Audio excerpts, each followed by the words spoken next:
Pour voyager à moto, est-ce que tu as plutôt intérêt à prendre une moto récente, moderne, ou, comme moi, une ancienne, Fanlevent là, à un peu plus de 25 ans? C'est une question qu'on peut légitimement se poser. Il y aurait des avantages des deux côtés, en fait. Et moi qui voyage à moto de façon permanente depuis plus de 5 ans, on va dire que j'ai peut-être ma petite idée sur le sujet. Alors oui, pour ceux qui découvriraient tout juste la chaîne, salut, moi c'est Seb, et je suis nomade, 100% nomade, avec une moto et une tente qui se trouve là derrière moi. Je vis sur la route depuis novembre 2020. Autant dire que le voyage moto, depuis toutes ces années, je connais un petit peu le sujet, j'ai fait 2-3 km quoi. Alors l'idée d'en parler m'a été donnée, je tiens à le préciser, c'est important pour moi, par la chaîne Mechanica 77. Et en fait, il a abordé ce sujet récemment d'un point de vue général, la pratique de la moto globalement.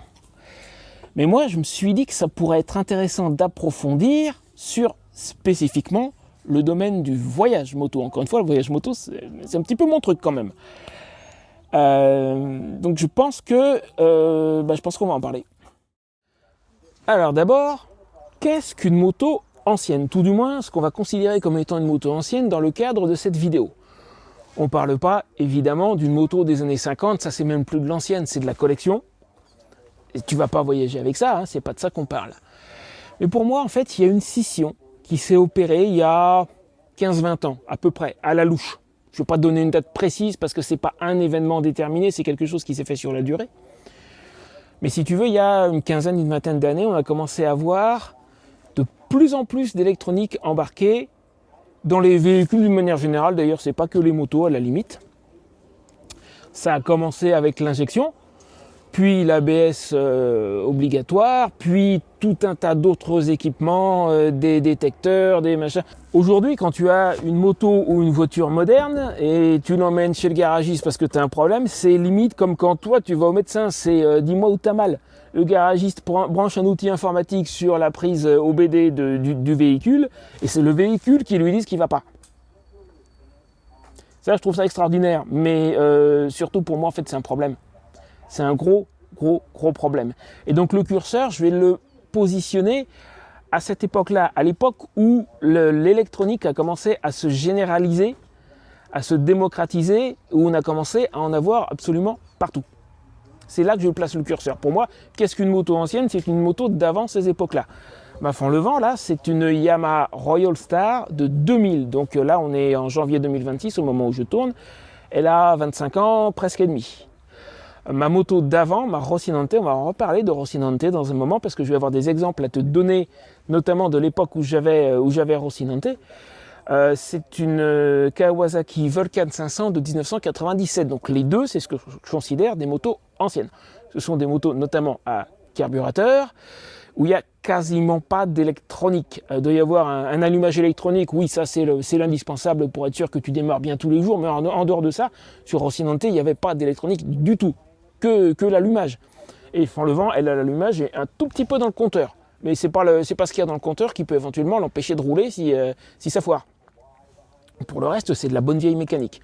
Pour moi, c'est ça, une moto ancienne. Maintenant, j'ai failli rouler avec une moto moderne. J'ai failli voyager avec une moto moderne. Enfin, en tout cas, on va dire que je l'avais envisagé. Il y a très longtemps, c'était à l'automne 2021, en octobre, je crois bien, si ma mémoire est bonne. Ça, c'est l'hiver où j'ai été bloqué chez ma sœur. Donc, j'étais dans le Loiret. Elle habite dans le nord du Loiret, ma sœur. Et la concession indienne d'Orléans proposait un essai gratuit. Du coup, moi j'ai dit banco, après tout c'est un essai gratuit, ouais, j'aimerais bien, et puis il y en a une de chez Indian qui me plaît bien, j'ai envie d'essayer. Alors je contacte la concession, ils me disent que le modèle qui me plaisait bien, ils ne l'ont pas à l'essai, mais ils en ont une où c'est la même base roulante, c'est le même cadre, c'est la même suspension, c'est le même moteur. Donc à la conduite, c'est exactement la même chose. Moi ce qui m'intéressait, c'était la Indian Vintage, et eux à l'essai, ils avaient une Roadmaster. Ok, banco. J'y vais, je demande à ma sœur de faire le chèque de caution à ma place, chèque de caution de 2000 €, parce que moi j'avais pas de chéquier à l'époque. J'y vais, je signe les papiers, je remets le chèque de caution de ma sœur, et me voilà parti avec la grosse Roadmaster, et c'est plus de 400 kg, me voilà parti pour 1 heure d'essai. Je filme mon essai, la vidéo est encore sur la chaîne. D'ailleurs, si tu veux la voir, je te mets un raccourci en haut. Je ne sais jamais quelle main ça va être, mais c'est une des deux. En haut et dans la description de la vidéo aussi. Me voilà parti pour faire mon essai. Et franchement, cette machine, c'était un rêve. Super facile à conduire, malgré les plus de 400 kg. Une fois qu'elle est en mouvement, c'est un vélo. Ça marche tout seul. C'est agréable, ça répond bien, ça marche bien. Franchement, j'ai adoré l'essai. À tel point qu'à la fin de l'essai, je publie une photo sur Facebook. À l'époque, j'avais encore Facebook. Je publie la photo, je dis mon essai est terminé, ça fait 1 heure, faut la rendre, ne veux pas. Et là, tu as ma soeur qui commande si, tu la rends, hashtag chèque de caution. Ah, évidemment, je suis allé rendre la machine. Mais à l'époque, effectivement, ça me plaisait bien. Aujourd'hui, même si j'avais le budget pour une machine comme ça, ce que je n'aurais jamais, non, je voyage pas avec. Et c'est pas parce que c'est Indian, parce que ça serait pareil avec n'importe quelle autre machine de chez n'importe quel autre constructeur. Je suis pas preneur. Voilà, comme ça, tu vois, je te donne tout de suite la couleur. Moi, je préfère nettement voyager avec une ancienne. Pourquoi ?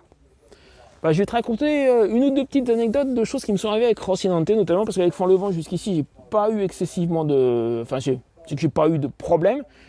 Il y a eu quand même une grosse opération de maintenance où... si ça avait été une machine bourrée d'électronique, peut-être qu'il y aurait eu une difficulté, mais ça je te le raconterai après. D'abord, on va attaquer avec ce qui m'est arrivé avec Rocinante, parce que là j'ai eu un peu plus de problèmes avec Rocinante. J'ai eu le problème de fourche à l'avant. Il y a un ancien propriétaire qui avait massacré un des tubes de fourche. C'était invisible, c'était sous le niveau du joint. Ça s'est mis à fuir 10 000 km après mon achat. J'ai une batterie qui m'a claqué entre les pattes quand j'étais à Tarifa. Il a fallu démarrer la moto à la poussette, et entre Tarifa et Montegordo au Portugal, j'ai démarré à la poussette, je sais pas, 6 ou 7 fois, toujours avec l'aide de quelqu'un, parce qu'elle était chargée comme un mulet, tout seul, je pouvais pas, c'était pas possible. Ah oui, alors il y a quelque chose de plus... Tiens, ça c'est un très bon exemple. Un truc, si ça avait été une moto moderne, un problème dessus, c'est mort, je restais sur le bord de la route, et là je suis pas resté sur le bord de la route. Donc à ce moment-là, je suis au Portugal avec Rocinante, je suis sur le point de rentrer en France. Et mon intention, donc je quitte mon camping au Portugal où je suis resté une petite semaine. J'ai une étape d'une nuit dans un camping chez l'habitant près de la frontière, côté portugais, près de la frontière Portugal-Espagne, dans l'intention de traverser l'Espagne en diagonale en 2 jours pour retourner en France très rapidement. Je pars du camping et tout se passe bien. Et puis je commence à doubler et là, d'un coup, paf, la poignée des gaz qui ne donne plus rien. Je dis c'est bon, j'ai compris, j'ai pété le câble d'accélérateur. Super. Donc j'ai terminé ma manœuvre, mais le mec a dû être surpris parce que j'ai débrayé, j'ai terminé ma manœuvre sur l'élan. Je me suis rabattu devant lui. Et puis tout de suite après, je me suis rabattu sur la bande d'arrêt d'urgence. Heureusement qu'il y en avait une. Il doit être surpris quand même, le mec. Et je me retrouve là, comme un con, quoi. Je suis au bord de la route, j'ai une poignée d'accélérateur qui tourne dans le vide. Je fais des grands signes, et un mec qui s'arrête, c'est Pat, un motard anglais, avec plus de 30 ans d'expérience derrière lui, qui m'a dit notamment que ça lui est arrivé en tout terrain, sans personne pour l'aider. Il a trouvé un moyen de me dépanner, un moyen temporaire.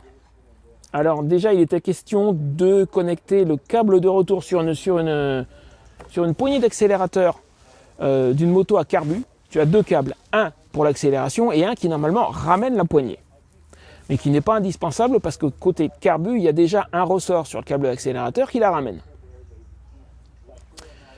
Donc l'idée, comme les 2 câbles font la même longueur, j'avais appelé mon ami Michael qui est mécanicien moto, il m'avait dit exactement la même chose, il m'avait dit prends ton câble de retour, tu le connectes en câble d'accélérateur, puis tu repars. Je dis ça à Pat me dit justement c'est ce qu'il comptait faire, donc il commence à démonter la poignée. Donc c'est pas la même moto, mais si tu veux l'idée est la même, là sous les commodos, là, c'est là que viennent s'ancrer les 2 câbles. Il commence à démonter la poignée, il me fait j'ai encore plus de mauvaises nouvelles. Le câble de retour est cassé aussi. Lui était cassé côté poignée. Mon câble d'accélérateur, je l'avais cassé côté carbu. Pat s'est débrouillé pour me connecter le câble de retour cassé en câble d'accélérateur. Donc côté carbu, ce câble-là était bon. Et côté poignée d'accélérateur, poignée des gaz, il me le fait ressortir devant. Et je dois avoir quelques images de l'époque, je vais te les mettre. Et il me met une toute petite pincetto qu'il avait. Et en fait, moi, j'accélérais en tenant la pincetto et je tirais dessus. J'avais 150 km à faire, je suis arrivé à mon étape, mais je peux te dire qu'en arrivant, j'avais le poignet en feu. Et là, autre coup de bol, le propriétaire de ce petit camping chez l'habitant, ça je l'oublierai jamais, il a un copain qui répare des motoculteurs. Motoculteurs, tu as une poignée des gaz, tu as un câble, tu as un carbu, même principe. On va voir le mec, le gars dit moi je veux voir la moto. Il revient avec nous. Il regarde, pas de problème, je peux te fabriquer un câble, je reviens demain matin 9h. Ok. Le lendemain matin, le mec vient, il me fabrique 2 câbles sur mesure, il m'en pose un, il me laisse le deuxième en secours. Je suis parti avec 2 heures de retard, mais je suis parti. Et ça m'a coûté 30 € de la main à la main. Honnêtement, déjà, si j'étais allé dans un garage, je ne l'aurais pas eu le lendemain et ça ne m'aurait pas coûté 30 €. Et si ça avait été une moto moderne avec un problème à l'accélération, bah déjà, je serais resté sur le bord de la route. Pas, tu n'aurais rien pu faire. Le mec qui répare des motoculteurs, il n'aurait rien pu faire non plus. Et bah, je serais resté bloqué là-bas dans un coin paumé parce que c'était un petit village où il n'y avait rien. Je serais resté bloqué là-bas je ne sais combien de temps avec la moto entre les mains de gens que je connais pas. Je ne sais pas s'ils vont être compétents ou quoi. Je vais devoir leur laisser en espérant qu'ils ne fassent pas de conneries. Tandis que là, la moto, je ne l'ai jamais quitté des yeux, pas une seconde. Quand le gars qui a fabriqué le câble a fait ce câble et quand il a posé sur la moto, j'étais là. Et là, tu commences à voir la grosse différence entre une moto moderne bourrée d'électronique et une ancienne où il n'y a quasiment pas d'électronique. J'ai cassé le câble d'accélérateur sur Rocinante. C'est un câble en acier. Tu trouveras toujours quelqu'un pour te dépanner pour un truc comme ça. Une moto ancienne qui n'est pas bourrée d'électronique, un bon amateur peut intervenir dessus. N'importe quel garage moto peut intervenir dessus. Une qui est bourrée d'électronique, il faut que tu tombes sur un garage moto qui ait l'équipement spécifique et le savoir-faire qui va avec. Et ça, c'est beaucoup moins répandu. Donc, tu as une panne sur une moto moderne bourrée d'électronique, tu restes sur le bord de la route. Tiens, juste avant, je t'avais dit que ma batterie m'avait lâché et que j'ai fait de Tarifa à Montegordo au Portugal en démarrant la moto à la poussette. Alors, c'est entièrement ma faute. C'était une batterie à entretien avec acide, j'ai pas touché pendant 3 ans. Pendant que j'étais à Tarifa, j'ai fait en 2 jours, j'ai fait ma session de tournage pour la visite de Tarifa, la vidéo.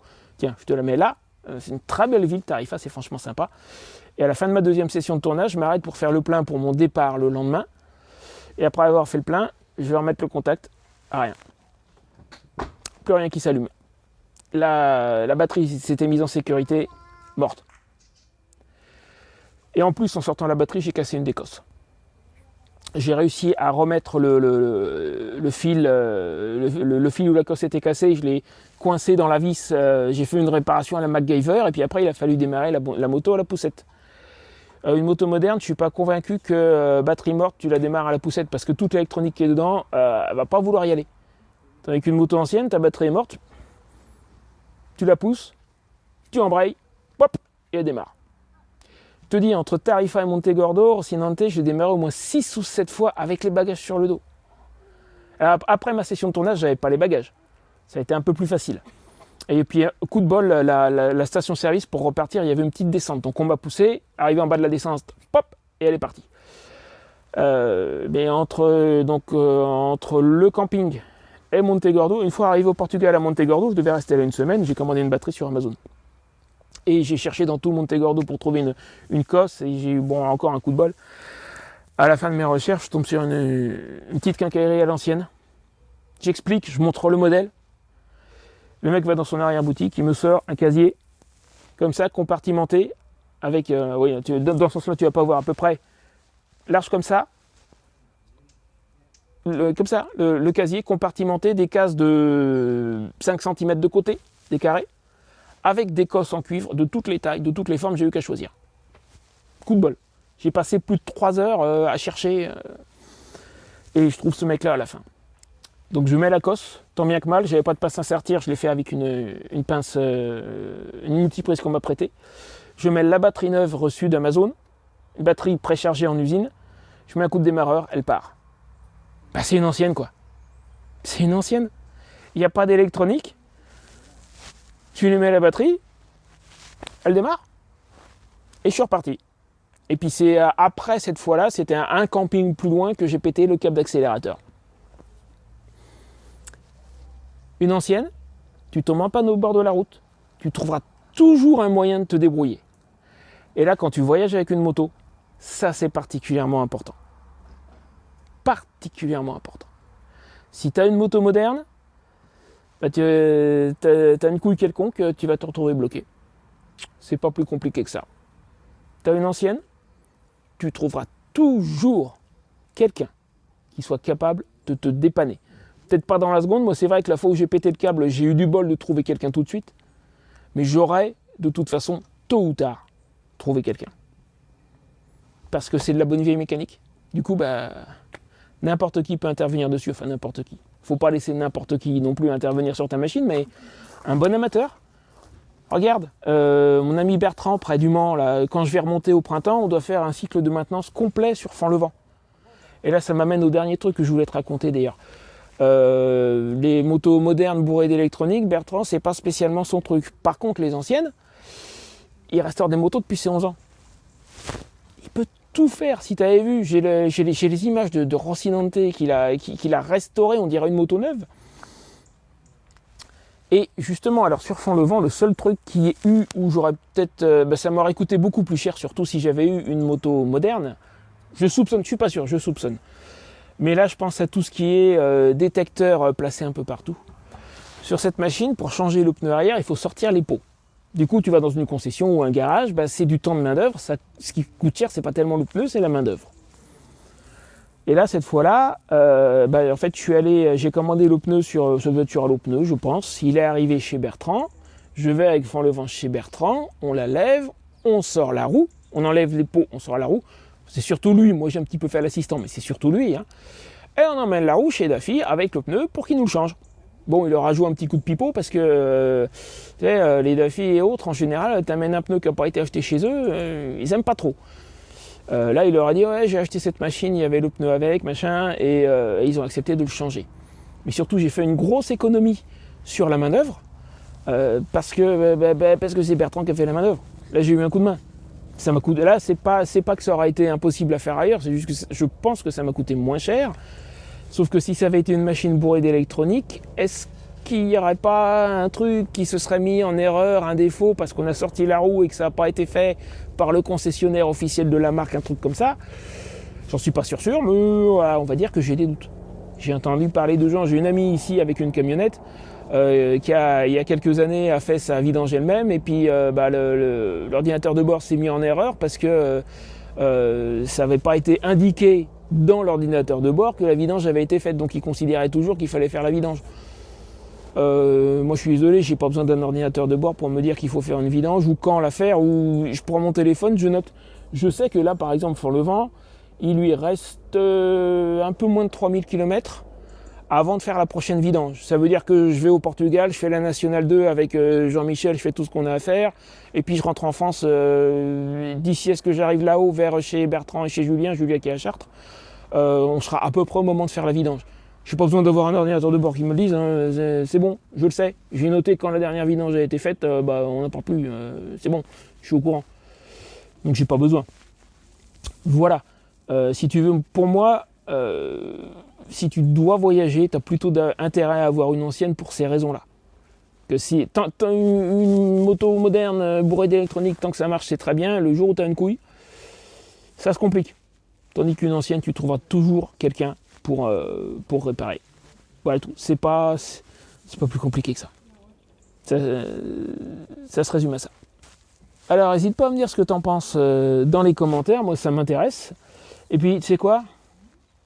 Je crois bien, quand on a changé la fourche de Rocinante, j'étais ici, mais je veux dire ici, sur cet emplacement-là, en fait. Je crois bien, ouais. Et on l'a changé là devant. Il n'y avait pas la route encore. En plus, la route sur l'image, tu l'as pas, mais il y a une partie asphaltée à présent dans ce camping. À l'époque, il n'y avait pas. Et je l'ai changé ici avec deux amis, avec Fernando et Ravi. Ravi que j'ai revu d'ailleurs. Il est plus dans le camping, mais il est installé dans les parages. Ouais, j'étais sur cet emplacement. La seule et unique fourche disponible. En France, il n'y en avait pas. Fourche d'occasion pour cette machine. C'est un modèle rare qui s'est mal vendu à son époque. En Espagne, il y avait une fourche du bon modèle et en bon état. C'était la seule de tout le pays. Elle est montée aujourd'hui sur la moto. Et ouais, on l'a changé, on était ici. Je vais te mettre la vidéo juste là. Tu verras, avec une ancienne, tu as un truc à faire. Les deux mecs qui m'ont aidé, c'est pas des pros. Hein. Ils s'y connaissaient encore moins que moi. Et on a pris le cric de la voiture de Ravi. On a monté la moto sur le cric. on a sorti la fourche, on a mis la fourche neuve et puis c'est reparti comme en 40. Je te mets la vidéo là, à mon avis, elle va te plaire. Salut!